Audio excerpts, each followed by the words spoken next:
Bible గ్రంథంలో నుండి మత్తయి సువార్త 5వ అధ్యాయము 23వ వాక్యాన్ని చదువుదాం. మత్తయి సువార్త 5:23. కావున నీవు బలిపీఠమునొద్ద అర్పణము అర్పించుచుండగా నీ మీద నీ సహోదరునికి విరోధమేమైనను కలదని అక్కడ నీకు జ్ఞాపకము వచ్చిన ఎడల అక్కడ బలిపీఠము ఎదుటనే నీ అర్పణము విడిచిపెట్టి మొదట వెళ్ళి నీ సహోదరునితో సమాధానపడుము, అటు తరువాత వచ్చి నీ అర్పణము అర్పింపుము. దేవునికి స్తోత్రం చెప్దామా? హల్లెలూయా. యేసు ప్రభువారు ఈ భూమి మీద ఉన్నప్పుడు ఆయన ఒకానొక సందర్భంలో ఒక కొండనెక్కారు. యేసు ప్రభు కొండనెక్కారని జనులందరూ కూడా కొండ మీదకి వెళ్ళిపోయారు. ప్రజలందరూ భలే వచ్చారని యేసు ప్రభు వారు వారందరికీ మంచి మాటలు చెప్పడం ప్రారంభించారు. కొండ మీద సుదీర్ఘమైన అంటే ఒక పెద్ద ప్రసంగం చేశారు. ఆయన విస్తారమైన మాటలు మాట్లాడారు, ఎక్కువ మాటలు మాట్లాడారు. బైబిల్ గ్రంథంలో ముఖ్యంగా క్రొత్త నిబంధనలో అతి పెద్ద ప్రసంగం కొండ మీద ప్రసంగం. మత్తయి సువార్త 5వ అధ్యాయము, 6వ అధ్యాయము, అలాగుననే 7వ అధ్యాయము, ఈ 3 అధ్యాయాలను మనం చదువుకుంటే ఆయన కొండ మీద చేసిన ప్రసంగముగా ఉంటుంది. ఆయన కొండ మీద ప్రజలతో మాట్లాడినటువంటి మాటలు ఉంటాయి.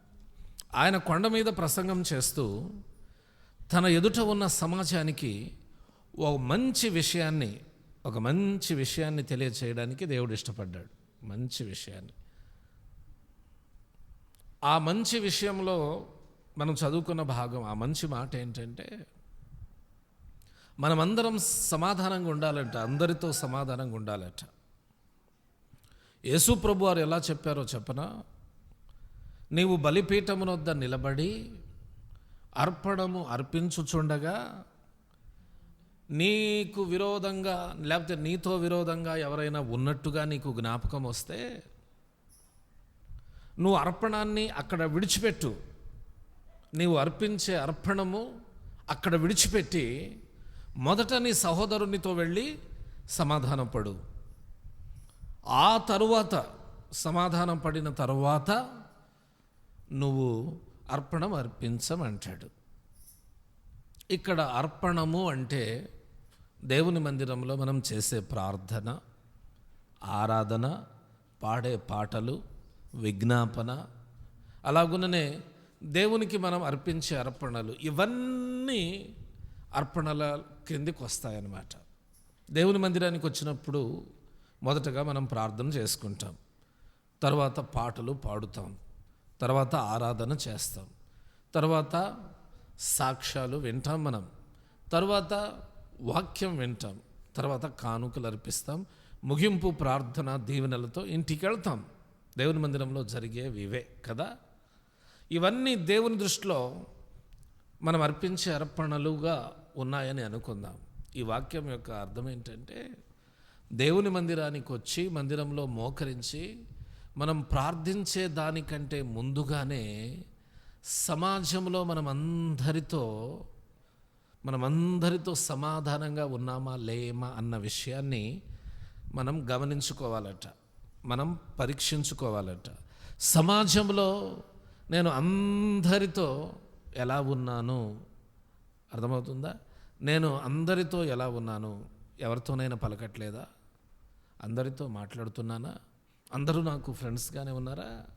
అందరూ నాతో బాగానే ఉన్నారా అని ఆలోచించుకొని ఎవరైనా మనకు విరోధంగా ఉంటే మనమే అతని దగ్గరికి వెళ్ళి, నాయనా క్షమించు, నేను చేసింది తప్పే, మనది తప్పు లేకపోయినా మనమే వెళ్ళి అతనితో సమాధానపడి తిరిగొచ్చి మనం ప్రార్థన చేయాలి, తిరిగొచ్చి మనం పాట పాడాలి, తిరిగొచ్చి మనం ఆరాధన చేయాలి. అంటే టోటల్గా ప్రార్థన చేస్తూ వెళ్ళేదానికంటే ప్రార్థనకు వచ్చే ముందే మనం అందరితో సమాధాన పడితే మేలు. హల్లెలూయా. నీ అర్పణము కంటే మొదటగా అది చేయమంటున్నాడు దేవుడు. అంటే మన ప్రార్థన కంటే, మనం ఆరాధన చేసేదానికంటే, అర్పణం అర్పించేదానికంటే, సాక్ష్యం చెప్పేదానికంటే, మనం వాక్యం వినేదానికంటే ముందుగా మనం అందరితో సమాధానంగా ఉండాలి. దేవుని పిల్లలంటే ఈ భూమి మీద ఎవరు వేలు పెట్టి చూపించేదానికి అవకాశము లేకుండా అలాంటి పరిశుద్ధతను కలిగి ఉండాలి. అలాంటి నీతిని, అలాంటి యథార్థతను, అలాంటి భక్తిని దేవుని పిల్లలమైన మనం కలిగి ఉండాలి. స్తోత్రం చెప్దామా? దేవుడు కోరుకునేది అదే. నువ్వు చర్చికి వస్తూ అందరితో గొడవలు పడితే, దేవుని మందిరానికి వస్తూ సమాధానం లేకుండా ఉంటే, దేవుని మందిరానికి వస్తూ నీవు దేవునికి అనుకూలంగా లేకపోతే, సమాజంలో నిన్ను వలె నీ పొరుగు వారిని ప్రేమించకపోతే, ఇంకా దేవుని మందిరానికి వచ్చి నీవు దేవుని మందిరానికి రావడంలో అర్థమేముంది? అసలు ప్రయోజనం ఏముంది? దేవుని మందిరానికి వస్తున్న మనం దేవునికి అనుకూలమైన జీవితాన్ని కలిగి జీవించుదుముగాక. హల్లెలూయా. ఏ వంకరతనము లేని జీవితం, ఎవరు వేలు పెట్టి చూపించడానికి వీలు లేకుండా మంచిగా బ్రతకాలి మనం. అర్థమవుతుందా? భక్తి అంటే, ప్రార్థనకి వెళ్ళడం అంటే, ఆదివారం వచ్చింది అందరూ రెడీ అవ్వండి, రెడీ అయ్యి బైబిల్ పట్టుకొని దేవుని మందిరానికి వచ్చి కాసేపు 1 గంట 2 గంటలు కూర్చొని పాటలు పాడి ఆరాధన చేసి చేయాల్సిందంతా చేసి మరలా వెళ్ళిపోయి మిగతా 6 రోజులు ఎలా పడితే అలా బ్రతికి మరలా ఆదివారం రాగానే చక్కగా తలంటుకొని మంచి బట్టలు కట్టుకొని దేవుని మందిరానికి పరిగెత్తుకొని వచ్చి ఇలాగున ఆదివారాన వస్తూ మిగతా 6 రోజులు ఎలా పడితే అలా బ్రతకడం కాదు భక్తి అంటే. ఈ లోక మాలిన్యం అనేది మనకు అంటకుండా చూసుకోవాలి. అర్థమవుతుందా? ఈ లోకంలో ఉన్న పాపం అనే బురద, ఈ లోకంలో ఉన్న చీకటి అనే పాపము బురద, ఇవి మనకు అంటకుండా వాటిని మనం దూరంగా ఉంచుకోవాలి. హల్లెలూయా. ఇప్పుడైతే గ్యాస్ స్టవ్లు వచ్చాయి, కానీ పూర్వకాలం మందు కట్టెల పొయ్యి మీద వంట చేసిన అనుభవం ఉందా మీకు? ఉందా? కట్టెల పొయ్యి మీద వంట చేసేటప్పుడు కట్టెల పొయ్యి మీద పెట్టేటటువంటి ఆ పాత్ర కింద వైపు మొత్తం ఎలా ఉంటుంది? నల్లగా మాడిపోయింది కదండి. దాన్ని మసిగుడ్డతో పట్టుకొని, అది బట్టలు కంటుకోకుండా ఇలా దూరంగా పట్టుకొని వెళ్ళాలి కదా. దగ్గర కంటే ఎక్కడైనా మసి అంటుకుంటుందేమో, దగ్గర పెడితే ఎక్కడైనా మసి అంటుకుంటుందేమోనన్న భయం. చాలా జాగ్రత్తగా ఉండేవాళ్ళం. ఎక్కడికైనా ప్రయాణమై వెళుతున్నాం అనుకోండి, ప్రయాణమై వెళ్ళేటప్పుడు మనం కట్టుకునే బట్టలు పాడవకుండా, వాటికి అలాగునని ఏదైనా మట్టి అలాంటివి అంటుకోకుండా ఎంతో జాగ్రత్త పడతాం. అయినా కానీ పడుతూ ఉంటాయి బయటకు వెళ్ళినప్పుడు. నిజమా కాదండి? అలాగే మన ఆత్మకు మనకు ఏ విధమైన పాపం అంటకుండా, ఈ లోక మాలిన్యం అంటకుండా, మనం ఇందాక చెప్పినట్టు ఇతరులు వేలు పెట్టి చూయించేటటువంటి ఆ వెలితి, ఆ కొరతలు మనలో లేకుండా పరిపూర్ణమైన పరిశుద్ధత కలిగి ఉండాలన్నది దేవుని ఆశ. హల్లెలూయా. అర్థమవుతుందా? దేవుడు ఎందుకు ఇలా నువ్వు అర్పణము అర్పించుచుండగా అర్పణాన్ని విడిచిపెట్టి మొదట వెళ్ళి సమాధాన పడమని ఆయన దేవుడు మాట్లాడుతున్నాడు. ఎందుకు మాట్లాడుతున్నాడంటే, ఆయనది ఒకే ఆశ. ఆయన ఎలా పరిశుద్ధంగా ఉన్నాడో మనము కూడా అలాగే పరిశుద్ధంగా ఉండాలన్నది దేవుని ఆశ. మనము కూడా అటువంటి పరిశుద్ధతే ధరించుకోవాలన్నది, అటువంటి పరిశుద్ధతే కలిగి ఉండాలన్నది దేవుని యొక్క ఆకాంక్ష. ఆయన మనలో కోరుకుంటుంది ఏంటి? పరిశుద్ధత. ఎందుకంటే ఆయన పరిశుద్ధుడండి. దేవుని దూతలచే నిత్యము పరిశుద్ధుడు పరిశుద్ధుడు పరిశుద్ధుడని స్తుతింపబడుతున్న ఘనమైన మహారాజు ఆయన బిడ్డలముగా మనం పాపులంగా ఉంటే ఏం బాగుంటుంది? గొడవ పడేవారిగా ఉంటే, తంటాల మారిగా ఉంటే ఏమండి బాగుంటుందా? లేదు. ప్రేమ కలిగిన వారమై, ఇతరులను ప్రేమించే వారమై, ఇతరుల ఎడల గౌరవము కలిగిన వారమై, ఇతరుల ఎడల ఆప్యాయత అనురాగము కలిగిన వారమై దేవుని ఎదుట మనం సరైన జీవితం కలిగి ఉండాలి.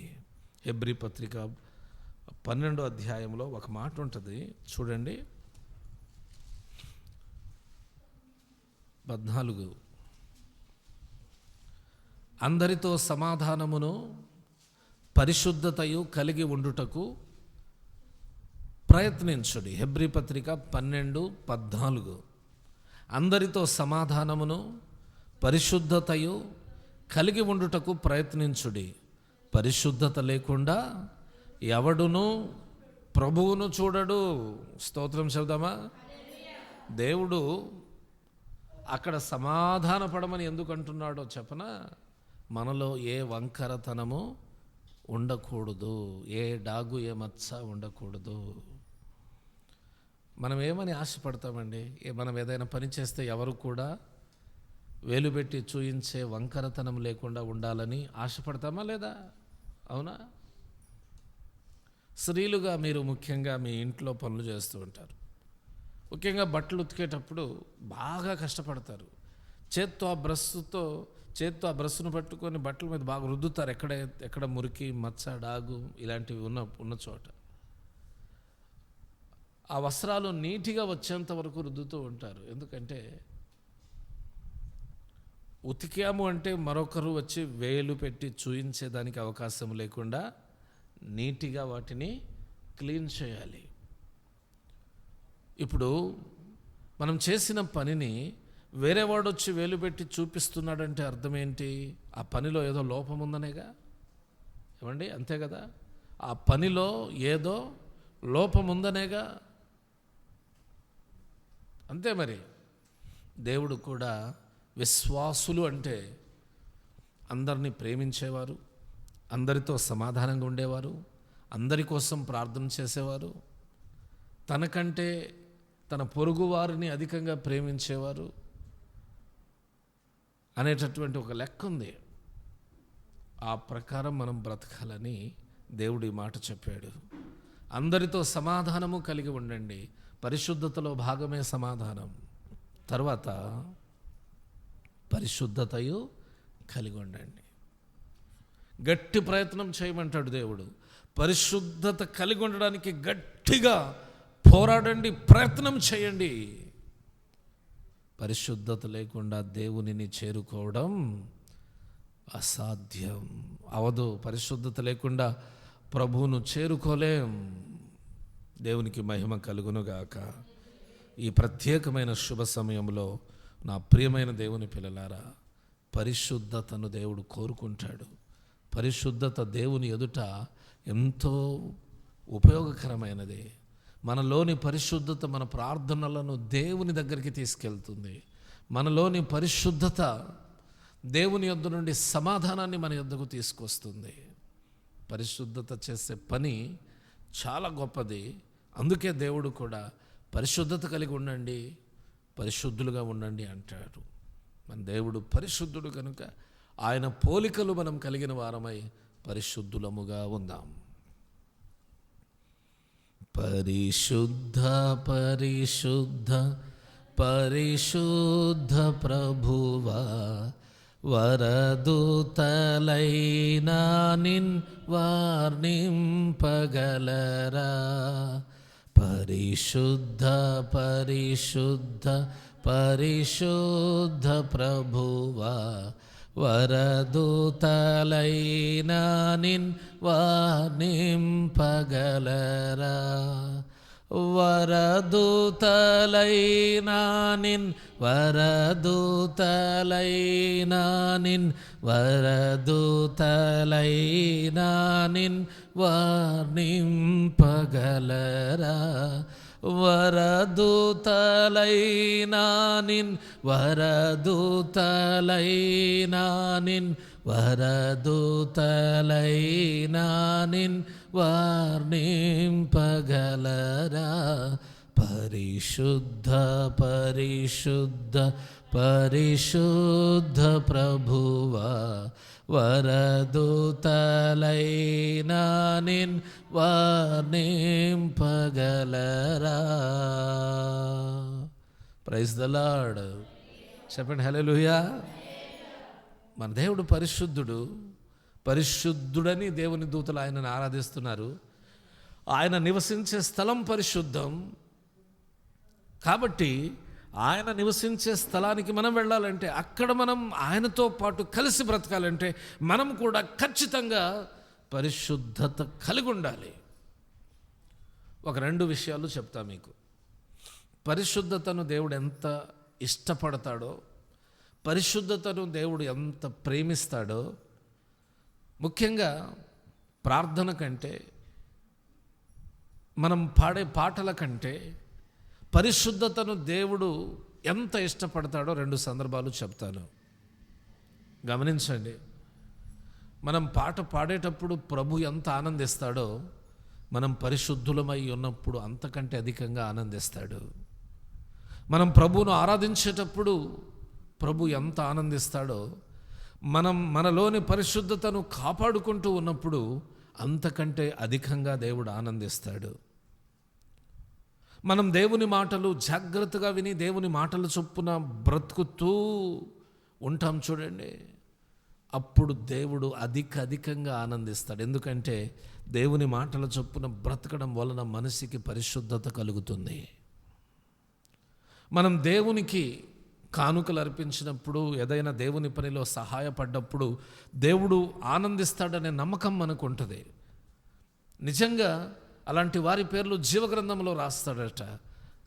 మనం దేవుని పనికి సహకరించేటప్పుడు దేవుడు ఎంత ఆనందిస్తాడో అంతకంటే అధికంగా మనలో పరిశుద్ధత ఉన్నప్పుడు ఆనందిస్తాడు. 2 చేతులెత్తి స్తోత్రం చెప్పండి. అంటే మనలోని పరిశుద్ధత ప్రభువును అధికంగా ఆనందింపజేస్తుంది. మనలోని పరిశుద్ధత మన ప్రభువును అధికంగా ఆనందింపజేస్తుంది. అందుకనే పరిశుద్ధత మనకు చాలా అవసరం.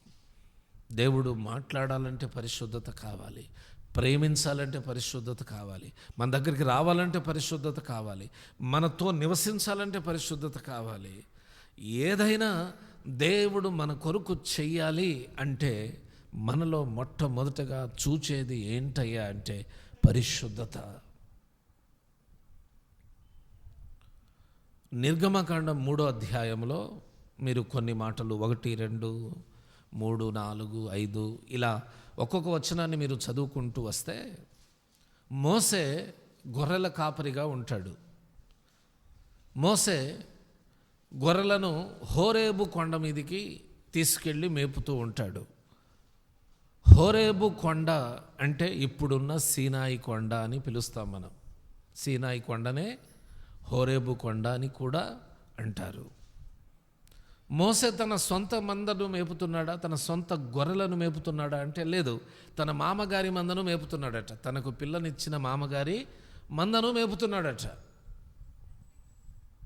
మందను మేపుతూ ఆ మందను హోరేబు కొండ మీదికి తీసుకెళ్ళాడు.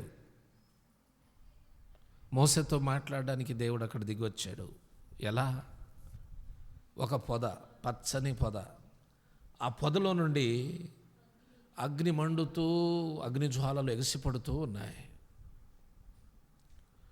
సడన్గా పొదలో నుండి మంటలు అలా బయటకు వచ్చేసరికి మోసే, ఎవర్రా ఇక్కడ మంట పెట్టింది అని అటు ఇటు చూచాడు. అక్కడ మనసులు ఎవరు కనబడట్లే. ఇక్కడ మనసులు ఎవరు కనబడట్లేదు. ఈ నిప్పు ఇక్కడ ఎట్నుంచి వచ్చిందబ్బా, ఎవరు తెచ్చారబ్బా అని, ఎలా వచ్చిందబ్బా ఈ నిప్పు రవ్వలు, ఎలా వచ్చింది మంట అని అటు ఇటు చూస్తూ పొద వైపు చూస్తే, ఇప్పుడు మంట మండుతుందనుకోండి, ఆ చెట్టుకున్న ఆకులు వాడిపోవాలనా, కొమ్మలు కూడా కాలిపోవాలి కదా.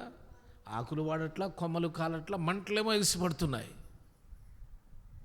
మోసేకు ఇదేదో వింతలాగా ఉందే, అంతంత పెద్ద మంటలు ఎగిసెగిసి పడుతున్నాయి, ఆకులు వాడిపోవట్లా, కొమ్మలు కాలట్లా, ఏంటబ్బా ఈ వింత.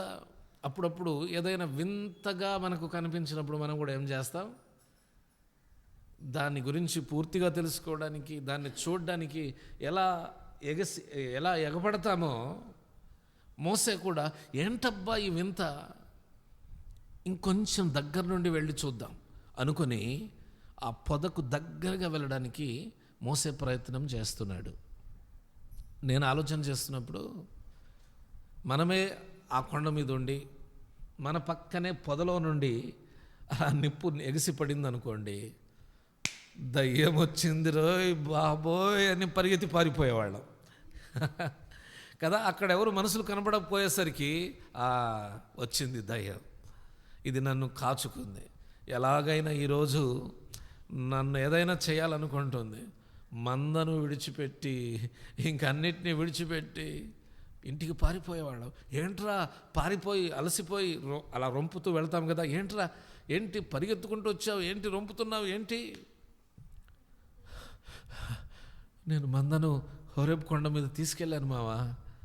నేను నా మందను మేపుకుంటుంటే నా పక్కనే పొదలో నుండి వెంటనే ఎవరు లేరు అక్కడ, మంట ఎవరు పెట్టలేదు, కానీ అగ్ని జ్వాలలు ఎగసెగసి పడుతున్నాయి మావా. ఇంకొక విచిత్రం ఏంటంటే, ఎంత మండుతున్న పొద, కొమ్మలు కాలట్లా, ఆకులు వాడట్లా, కానీ మంటలు ఎగసెగసి పడుతున్నాయి. ఇదేదో దయ్యం పనేనని నన్ను నేనైనా కాపాడుకుందాం, పోతే మందపోయిందని పరిగెత్తుకుంటూ వచ్చాను మావయ్య అని చెప్పేవాళ్ళం మనమేమో. మోసే మాత్రం ఇదేదో వింతగా ఉంది, దగ్గరికి వెళ్ళి చూద్దాం అనుకొని దగ్గరికి వెళ్ళడానికి ప్రయత్నిస్తూ ఉన్నాడు. నిజమే కదా, వింతే కదా అది. ఇప్పుడు కట్టెలు పొయ్యిలో పెట్టినప్పుడు మంట వస్తుంది, మంట రావడానికి బదులు కట్టె కాలిపోతుంది, అవునా కదా? కట్టె కాలిపోతే మంట రావాలి. కొవ్వొత్తిని వెలిగిస్తాం, వెలుగునిస్తుంది, మండుతుంది కొవ్వొత్తి, మండే కొద్ది కింద కొవ్వొత్తి కరిగిపోతుంది. పూర్వకాలం అందు కృష్ణాయిల దీపాలు వాడేవాళ్ళం మనం కదండి. ఆ దీపాలు ముట్టించి ఆ దీపాలు వెలుగుతూ ఉండే కొద్ది కింద ఉన్న కృష్ణాయిలు అయిపోతూ ఉంటుంది. ఎవరికి తెలియదు ఇది. కానీ మోసే చూసిన ఈ దర్శనంలో పొద మండిపోతూ ఉంది, కానీ పొద కాలిపోవట్లా. ఇదేదో దగ్గరికి వెళ్ళి చూద్దామని దగ్గరికి వెళ్తుంటే పొదలో నుండి ఒక సౌండ్, మోసే మోసే దగ్గరికి రావద్దు. మనమైతే వామ్మో నిజంగా ఇది దయ్యమే అని పారిపోయేవాళ్ళమేమో.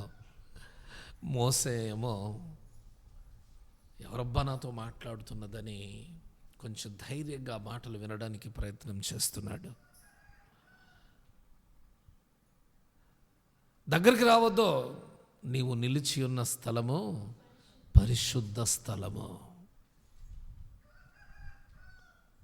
ఆ స్థలంలోనికి నువ్వు రావాలంటే నీ కాళ్ళల్లో ఉన్న చెప్పులను నీవు విడవాలి. నీ పాదాలకున్న చెప్పులు విడిచిపెట్టు.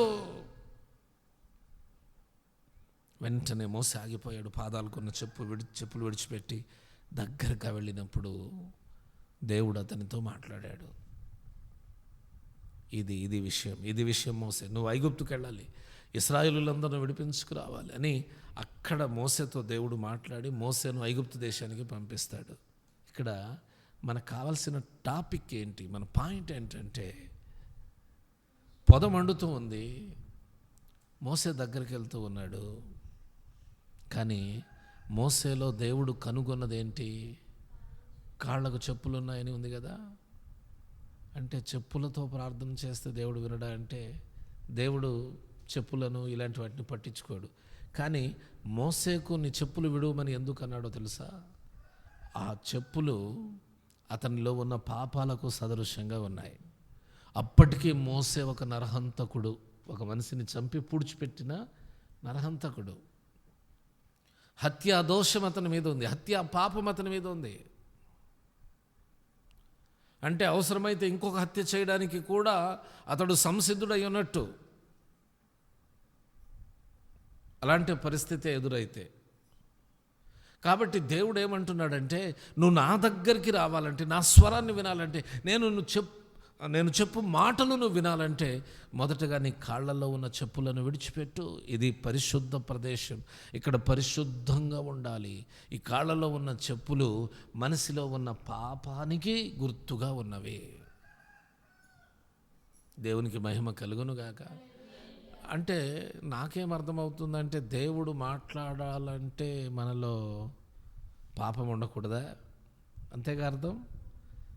పరిశుద్ధంగా ఉండాలన్నా మనం, ఈ మాట అర్థం అంతేగా. హల్లెలూయా చెప్పండి. అంటే పరిశుద్ధత కలిగిన వారి ప్రార్థన దేవుడు వింటాడు, పరిశుద్ధత కలిగిన వారితో దేవుడు మాట్లాడతాడు. కాబట్టి మనం అన్నిటిలో పరిశుద్ధత అనేది కంపల్సరీగా కలిగి ఉండాలి. మన మాటలలో, క్రియలలో, ప్రవర్తనలలో, చూపులలో, ఆలోచనలలో, సమస్తములో మనలను పరిశుద్ధతే ఏలాలి. అప్పుడప్పుడు సాతానుడు దూరి చెడు ఆలోచనలు కలిగిస్తూ ఉంటాడు, చెడు అభిప్రాయాలు కలిగిస్తుంటాడు. వచ్చాడురా నాలోకి సాతానుడు అనుకోవాలి నువ్వు, పో సాతానా, దెబ్బకు పారిపోతాడు వాడు. గట్టిగా గట్టిగా తరమండి సాతానుడిని. నాలో ఈ నేను ఆలోచించకూడని విధంగా ఆలోచనలు కలిగిస్తున్నవాడు సాతానుడే, పో సాతానుడా.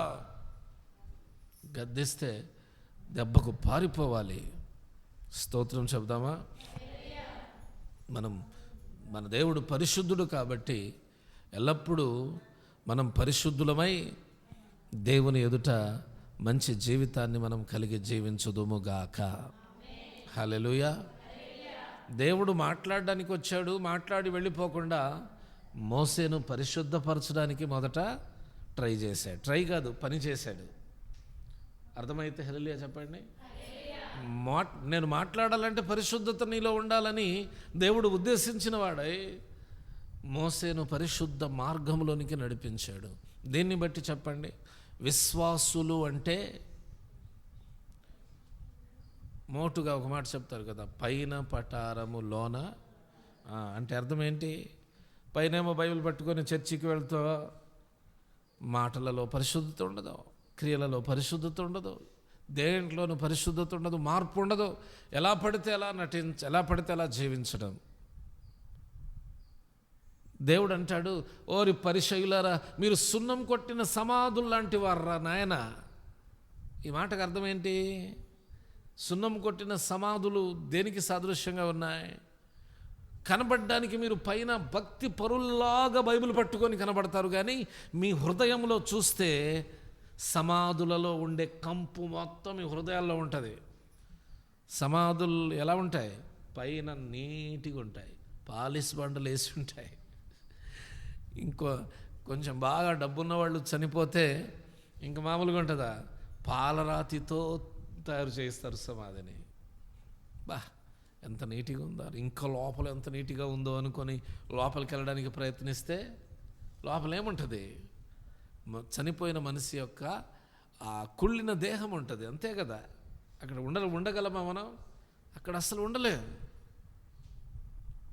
చాలామంది పైన వరకు నీట్గా ఉంటారు, పైన వైట్ అండ్ వైట్ వేస్తారు, white pant, white shirt, white చీర, ఇంకా టోటల్గా శరీరం అంతా వైటే, వైట్ స్క్రాపు, ఇంకా అన్నీ వైటే. బహుశా నీ హృదయంలో వైట్ లేకుండా నీ పైనున్న వైట్ని దేవుడు ఇష్టపడతాడు అనుకోవద్దు. అదొక పిచ్చి ఆలోచన, అదొక వెర్రి ఆలోచన అని చెప్పొచ్చు. ఒకవేళ నీకు తెల్లటి బట్టలు లేకపోయినా నీ హృదయం తెల్లగా ఉంటే చాలు దేవునికి. నీ హృదయం గోల్డెన్ హృదయంగా ఉండాలి, దేవునికి మహిమ కలుగును గాక. ఆ మంచి హృదయంలాగా ఉండాలి. మనుషులు పై రూపాన్ని చూస్తారు, దేవుడేమో లోపల హృదయాన్ని చూస్తాడు. అర్థమవుతుందా అవి? ఇప్పుడు పిల్లలు స్కూల్కి బ్యాగ్ పట్టుకొని వెళ్తారు, క్యారేజ్ పట్టుకొని వెళ్తారు, అంతే సరిపోయిందా? బ్యాగ్ పట్టుకొని రోజు వెళ్తున్నాడు వీడు, క్యారేజ్ పట్టుకొని వెళ్తాడు, వెళ్తా ఒక 10 రూపాయలు తీసుకుంటాడు. మధ్యాహ్నం లంచ్ టైంలో లేకపోతే ఆ ఇంటర్వెల్లో ఏదైనా తినడానికి డబ్బులు పట్టుకొని వెళుతున్నాడు. అందరూ పలానా వాళ్ళ అబ్బాయి ఉదయాన్నే టయానికి లేస్తాడు, చక్కగా ప్రిపేర్ అవుతాడు, స్కూల్ టయానికి బస్సు వచ్చినప్పుడు బ్యాగ్ భుజాన వేసుకొని చేతిలో బుట్ట పట్టుకొని భలే ఎక్కిపోతాడు. అంత మాత్రాన చదువు వచ్చేస్తుందా? లేదు. అక్కడికి వెళ్ళి వాటి మీద ధ్యాస పెట్టాలి. అక్కడ చెప్పే లెసన్స్ మీద, సబ్జెక్టుల మీద, అన్నిటి మీద ధ్యాస పెట్టి బాగా నేర్చుకొని ఇంటికి వచ్చి వాటిని ప్రాక్టీస్ చేయాలి. రాత్రులు ఏం చేస్తారు పిల్లలు? హోంవర్క్ ఎక్కడ చేస్తారు? సైకిల్ వేసుకొని బిజార్ తిరుగుతూ ఉంటారు. మరి ఇదిగో ఈడెక్కువ. మరి సైకిల్ ఇచ్చారా నీకు? ఇవ్వలేదు. ఎవరిదో ఉందే నీ దగ్గర ఈ మధ్య? మీ అన్నదా? అది మీ అన్న. నీకు ఇచ్చారా సైకిల్? నువ్వు ప్రైవేట్ స్కూల్కి వెళ్తున్నావుగా, అయినా ఉందిగా సైకిల్ ఇంట్లో. తిరుగుతుంటావా? హోంవర్క్ చేస్తుంటావా? తల్లిదండ్రులు కూడా మనం ఎలా, అబ్బా నా పిల్లాడు రోజు స్కూల్కి వెళ్తున్నాడు వచ్చేస్తున్నాడని అంతటితో ఆగిపోకుండా అసలు వీడి పరిస్థితి ఏంటి? ఒకసారి నేను స్కూల్కి వెళ్తే మా తండాలో పిల్లలు చదువు విషయంలో చాలా పూర్గా ఉన్నారని చెప్పాను నేను మాస్టర్ గారికి. ఎందుకు సార్ తండాలో పిల్లలు బాగా చదవట్లేదంటే, ఎందుకు చదువుతారండి? తల్లిదండ్రులు ఎవరైనా వచ్చి అడుగుతారా? మా పిల్లాడు ఎలా చదువుతున్నాడండి, మా పిల్లాడి పరిస్థితి ఏంటండి, ఎలా మార్కులు వస్తున్నాయండి, స్కూల్కి ఎలా వస్తున్నాడండి, స్కూల్కి వస్తా హోంవర్క్ చేసుకొని వస్తున్నాడా, మీరు చెప్పిన పాఠాలన్నీ నేర్చుకొని వస్తున్నాడా అని ఒక్కళ్ళు కూడా వచ్చి అడగరు. మమ్మల్ని ఒక్కరు కూడా వచ్చి అడగరు. ఇంటి దగ్గర కూడా వాళ్ళు అలానే ఉంటారు. ఏం చదువుతున్నారో ఏం చేస్తున్నారో అని పట్టించుకోరు. పిల్లలు ఎలా చదువుతారు? మొట్టమొదటిగా తల్లిదండ్రులు చేసే తప్పు అదే. పిల్లలలో స్కూల్కి వెళ్తున్నాడు వచ్చేస్తున్నాడు ఇదిగా చూడాల్సిందే. వాడు లోపల ఎంత చదువుతూ ఉన్నాడు, ఎంత ఎదుగుతూ ఉన్నాడు, వాడికి సబ్జెక్ట్ వాడి బుర్రకి ఎంత ఎక్కుతుంది, వాడు ఏం నేర్చుకుంటున్నాడు. స్తోత్రం చెబుదామా? మనం లోపల ఉన్న సబ్జెక్ట్ని చూడాలి. సరే, ఒకరోజు బడి మానేశాడు, సబ్జెక్ట్ బాగుండాలి, సబ్జెక్ట్లో ప్రిపరేషన్ ఉండాలి. అర్థమవుతుంది అనుకుంటాగా మీకు ఇద్దరికి బాగా? ఓకే, దేవునికి స్తోత్రం. దేవుని పిల్లలమైన మనం కూడా పైకి ఇదిగో వైట్ అండ్ వైట్, నన్ను చూస్తే ఎవరైనా పాస్టర్ అనుకుంటారు కదా, ఇలాగున వైట్ అండ్ వైట్ వేసుకొని ఆదివారం అయిపోయింది, ఇంకా 2 గంటల తర్వాత ప్రార్థన అయిపోయింది, ఇంకా తర్వాత లోకంలో దూకేసి లోక క్రియలన్నీ చేస్తూ మరలా వైట్ అండ్ వైట్ వేసుకొని, ఇలా కాదు, నేను పైన ఎలా వైట్గా ఉన్నానో లోపల కూడా అంతే పరిశుద్ధంగా ఉండాలి. దేవుడు మనలో కోరుకునేటటువంటి ఒక మంచి జీవితం అవి. దేవునికి మహిమ కలుగునుగాక. మనం రోజు స్కూల్కి ఎలా వెళుతున్నామో వెళుతున్న దానికి తగ్గట్టుగా చదవాలి పిల్లలు. అర్థమవుతుందా? దేవుని మందిరానికి ఎన్ని సంవత్సరాల నుండి వస్తున్నామో వచ్చుచున్నట్టుగానే ఎదగాలి మనం. బాధాకరమైన విషయం ఏంటంటే, చాలా సంవత్సరాలుగా దేవుని మందిరానికి వచ్చి కూడా దేవునికి పాటలు పాడి మహిమపరచడం రాదు, వాక్యం గుర్తుండదు. పాటలైనా చూసి పాడుతారు 1-2 పాటలు, వాక్యం అస్సలు గుర్తుండదు. వాక్యాన్ని హృదయం అనే పలకల మీద రాసుకోరు, వాక్యానికి చాలా దూరంగా ఉంటారు. ఇది చాలా బాధాకరమైనటువంటి విషయం. అలా కాదులే కానీ దేవుని పిల్లలమైన మనం అన్నిటిలో సమర్థవంతంగా ఎదుగుతూ మన భక్తిని, మన పరిశుద్ధతను మనం కాపాడుకుంటూ ప్రభు కృపలో వర్ధిల్లుదుముగాక. చెప్తారా హల్లెలూయా? కొంచెం గట్టిగా హల్లెలూయా. ఇంకొక మాట, ఓకేనా? ఇక్కడ మోసేతో దేవుడు మాట్లాడడానికి వచ్చి, మోసేలో ఏమి కావాలని కోరుకుంటున్నాడు దేవుడు? పరిశుద్ధత కావాలని కోరుకుంటున్నాడు. అందుకనే నీ చెప్పులను విడిచిపెట్టు, ఎందుకంటే నీవు నిలిచి ఉన్న స్థలము పరిశుద్ధ స్థలం. ఈ మందిరం కూడా పరిశుద్ధ స్థలం, పరిశుద్ధ మందిరం. కాబట్టి ఇక్కడికి వచ్చే మనమందరం పాపాలన్నీ వదిలేసిన వారై పరిశుద్ధత కలిగి, పరిశుద్ధ జీవితం కలిగి పరిశుద్ధుని సన్నిధికి రావాలి. 2వ మాట చెప్పి నేను ముగిస్తాను. యెహోషువ గ్రంథం చూడండి అందరూ. యెహోషువ గ్రంథం 7వ అధ్యాయము 6-7 వచనాలు నేను చదువుతాను. యెహోషువ తన బట్టలు చింపుకొని తానును ఇశ్రాయేలీయుల పెద్దలను సాయంకాలము వరకు యెహోవా మందసమును ఎదుట నేల మీద ముఖములు మోపుకొని తమ తలల మీద ధూళి పోసుకొనుచు, అయ్యో ప్రభువా యెహోవా, మమ్మును నశింపజేయునట్లు అమోరీయుల చేతికి మమ్మును అప్పగించుటకు ఈ జనులను ఈ యోర్దాను నీవెందుకు దాటించితివి? ఏం జరిగిందంటే, ఇశ్రాయేలీయులను మోసే 40 సంవత్సరాలు నడిపించిన తర్వాత మోసే చనిపోతాడు. అతని స్థానంలో యెహోషువ వస్తాడు. మోసే నాయకత్వంలో ఇశ్రాయేలీయులు ఎర్ర సముద్రాన్ని దాటుతారు. యెహోషువ నాయకత్వంలో ఇశ్రాయేలీయులు యోర్దాను నదిని దాటి యెరికో గోడలను దాటి హాయి పట్టణానికి ముందు, హాయి పట్టణం అలా ఉందంటే ఇక్కడ వీళ్ళు నిలబడతారు. ఇప్పుడు ఇంకా వీరు ముందుకు వెళ్ళాలంటే హాయి పట్టణాన్ని జయించాలి. ఏ పట్టణాన్ని జయించాలి? హాయి అనే పట్టణాన్ని జయించాలి. అది చాలా చిన్న పట్టణం, ఈజీగా జయించవచ్చు. దాన్ని చూడగానే ఈ పట్టణం ఎంత, దీన్ని ఈజీగా జయించేయవచ్చు అనుకున్నారు వీళ్ళు. అనుకొని చాలా కొద్ది మంది వెళ్ళారు. 3,000 మంది వెళ్ళారట. చిన్న పట్టణమే కదా, ఒక 3,000 మంది వెళ్ళి చకచక ఆ పట్టణంలో ఉన్న వాళ్ళందరినీ నాశనం చేసి వచ్చేద్దాం, ఆ పట్టణాన్ని దాటేద్దామని 3,000 మంది వెళితే, చిన్న పట్టణమే ఈజీగా జయించేయచ్చు, చిన్న పట్టణం మీద ఆ పట్టణంలో ఉన్న వాళ్ళందరినీ ఈజీగా చంపేయచ్చు, ఈ యుద్ధంలో మనదే విజయమని అనుకొని వెళ్ళిన వీరికి షాక్ కొట్టినట్టు అయింది. వాళ్లే వీళ్లను తరిమి కొట్టి వీళ్లలో ఉన్న 36 మందిని చంపేశారు. అర్థమవుతుందా? అంటే అర్థమేంటి? దేనిని తక్కువ అంచనా వేయకూడదు. వాడెంత నా ముందు అనుకోకూడదంట, ఆమెంత నా ముందు అనుకోకూడదంట. ఎవరిలో ఉండాల్సిన గొప్పతనం వాళ్ళలో ఉంటుంది. అర్థమవుతుందా? నాలో ఉండాల్సిన గొప్పతనం నాలో ఉంటుంది, మీలో ఉండాల్సిన గొప్పతనం మీలో. ఇలాగున ఎవరిలో ఉండాల్సినటువంటి గొప్పతనం వాళ్ళలో ఉంటుంది. ఎవరిని తక్కువ అంచనా వేయడానికి వీల్లేదు. ఇప్పుడు హాయి పట్టణం అలానే అయింది. హాయి పట్టణం వాళ్ళు ఇశ్రాయేలీయులను తరిమి కొట్టారు. ఒకడు పరిగెత్తుకుంటూ నాయకుడైన యెహోషువ వద్దకు వచ్చి, అయ్యా, మేము హాయి పట్టణం మీదకి యుద్ధానికి వెళితే హాయి పట్టణం వాళ్ళు మనోళ్లను తరిమి కొట్టారు అని చెప్తే యెహోషువ అతన్ని అడిగాడు, ఎంతమంది వెళ్ళారా?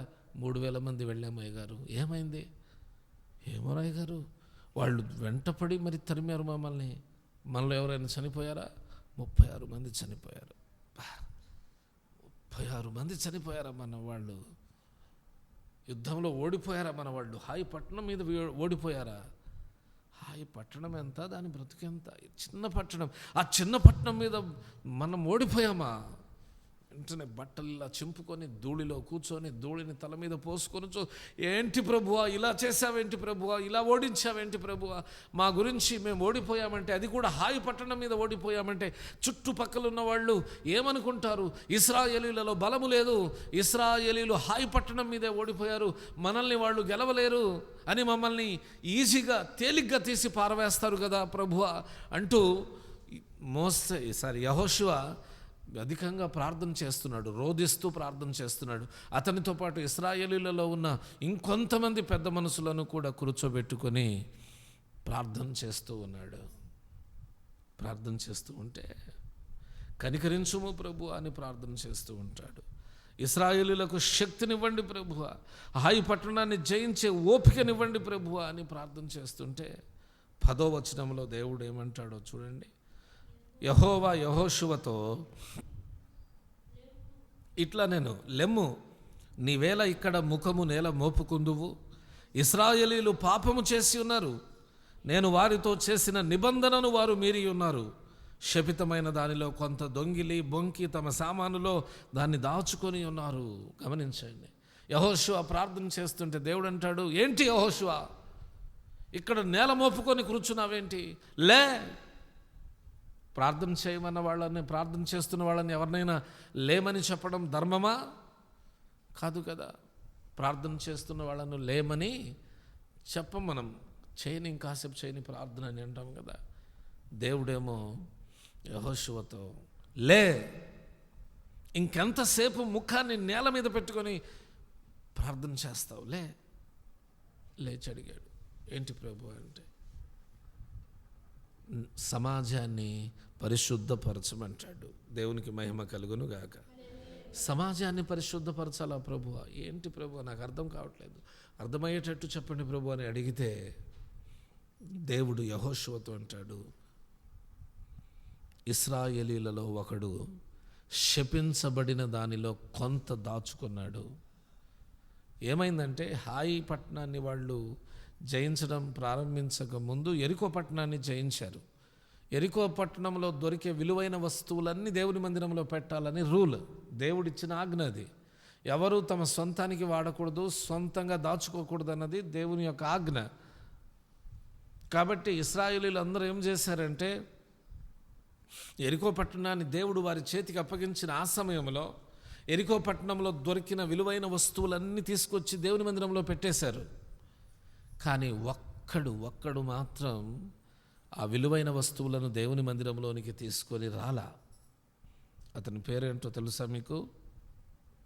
అతని పేరే ఆకాను. అతని పేరేంటి? ఈ ఆకాను అనబడినటువంటి వ్యక్తి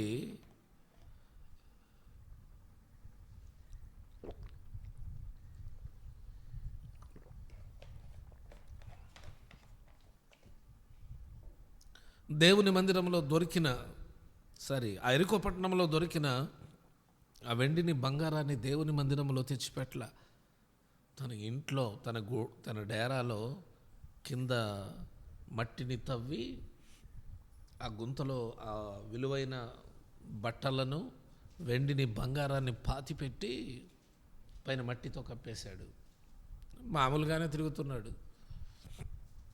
అతని హృదయంలో ఉంది, నేను దొంగతనం చేశాను, ఎవరికైనా తెలిసిపోయిద్దేమోనని అనుకున్నాను, కానీ నేను దొంగతనం చేసినట్టు ఎవరికి తెలియలా. అందరూ ఎవరి పనుల్లో వాళ్ళు ఉన్నారులే, కొన్నాళ్లకు తీసి వాడుకుందాం అనుకుంటున్నాడు ఈ ఆకాను. కానీ ఇక్కడ హాయిపట్నం మీద ఓడిపోయారు. ఓడిపోయిన తర్వాత దేవుడు యెహోషువతో అంటున్నాడు, లే, సమాజాన్ని పరిశుద్ధపరచు. ఏమైందని అడిగితే ఒకడు దొంగతనం చేసుకొని ఉన్నాడు, వాడిని బయటకు తీ అని మోసే యెహోషువతో దేవుడు చెప్పినప్పుడు దేవుడు చెప్పినట్టుగా యెహోషువ చీట్లు వేసి ఆ చీట్ల ప్రకారం ఆకానును పట్టుకున్నారు. దొంగతనం చేసిన ఆకానును పట్టేశారు. దొంగ దొరికిపోయాడు. ఏంటి ఆకాను, దొంగతనం చేశావా అని అడిగాడు యెహోషువ. ఇంక భయపడుతూ దొరికిపోయిన తర్వాత కూడా అబద్ధం ఆడడం ధర్మం కాదుగా. చేశాను అయ్యగారు. ఎందుకు చేసావయ్యా అంటే, ఆ బంగారు కడ్డీ, ఆ వెండి, ఒక 2 దుస్తులు నచ్చాయి అయ్యగారు చూడగానే, కాబట్టి వాటిని నా ఇంట్లో దాచిపెట్టాను. ఇంట్లో దాచిపెట్టావు? ఎక్కడ దాచిపెట్టావు? నా ఇంటి డేరాలో, నా ఇంటి మధ్యలో గుంత తవ్వి దాచిపెట్టాను. మనుషులను పంపించి వాటిని బయటకు తీసుకొచ్చి అక్కడ పెట్టిన తర్వాత యెహోషువ దేవుణ్ణి అడుగుతాడు, ప్రభువా, ఇశ్రాయేలీలలో ఉన్న తప్పిదము తెలిసింది, మేము తప్పు చేసినందువలననే హాయిపట్నం మీద ఓడిపోయాం. ఇదిగో తప్పు చేసిన వాడిని బయటకు తీసాం. ఇక్కడ అతడు అతని కుటుంబం వారు నిలబడి ఉన్నారు. ఇతనేం చేయమంటావంటే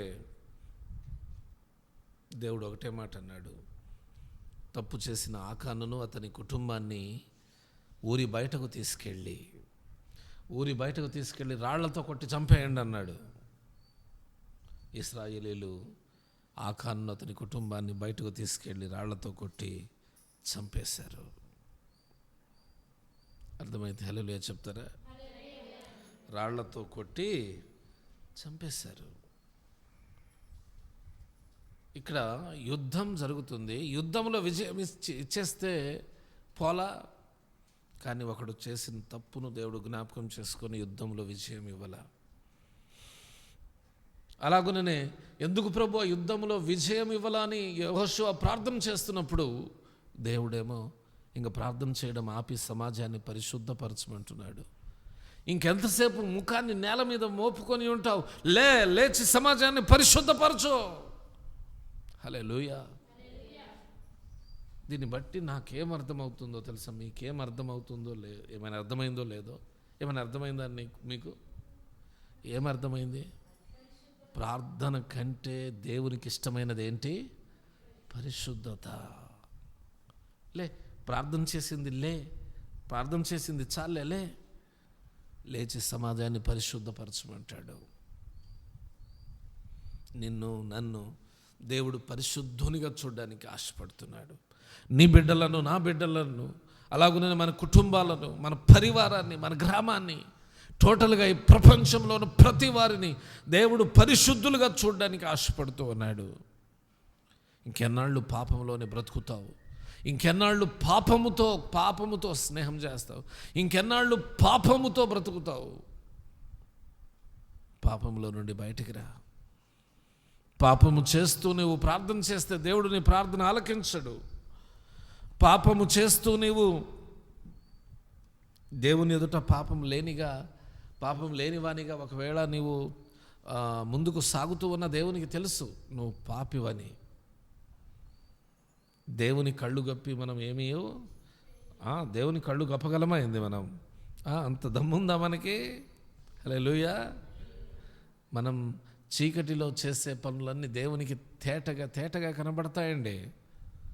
మనం చెవులలో మాట్లాడుకునే ఆ గుసగుసలంట దేవునికి పెద్ద రేడియో పెట్టి వినిపిస్తున్నట్టుగా వినిపిస్తాయట. కాబట్టి పాపం చేసే అవకాశాలు మన ముందున్నప్పుడు ఏ విధంగానైనాను పాపానికి మనం దూరంగా ఉండుదుముగాక. సాతానుడు మనల్ని అపవిత్రపరచాలని పాపము చేసే అవకాశాలను ఎక్కువగా మన ముందు ఉంచుతాడు.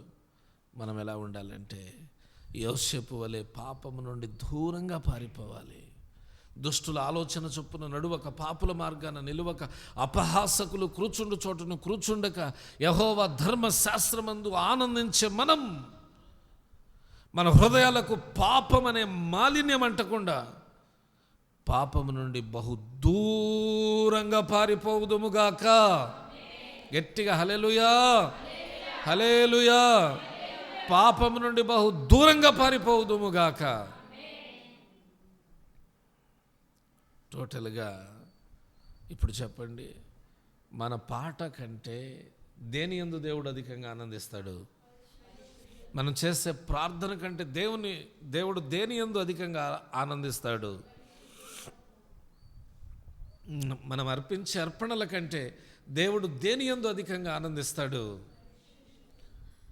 అలాగుననే దేవుని కొరకు మనం ఏమి చేసినా దానితో పాటు పరిశుద్ధత అనేది మనతో ఉంటే పరలోకమందున్న దేవుడు పరిశుద్ధుల చెయ్యి విడిచిపెట్టడు, పరిశుద్ధులను త్రోసివేయడు, పరిశుద్ధులకు అండదండగా ఉంటాడు, పరిశుద్ధులను కాపాడుతాడు. ఎందుకంటే ఎన్నటికీ దేవుని మందిరానికి అనుకూలము పరిశుద్ధత. దేవుని పిల్లలు ఉండాల్సింది పరిశుద్ధతలో. కాబట్టి మీ హృదయాలను ఎల్లప్పుడూ తెలుపు చేసుకోండి, ఎల్లప్పుడూ హృదయాలలో పరిశుద్ధత కలిగి ఉండండి. అటువంటి కృప, అటువంటి కాపుదల దేవుడు మనకు, మన ఆత్మీయ జీవితాలకు సమృద్ధిగా దయచేయునుగాక. అలాంటి పరిశుద్ధతలో దేవుడు మనల్ని ముందుకు నడిపించునుగాక. ఏ పాపం ఎరుగని, ఏ దోషము లేని చక్కటి జీవితాన్ని దేవుడు మనకు దయచేయునుగాక. ఆమేన్. హల్లెలూయా.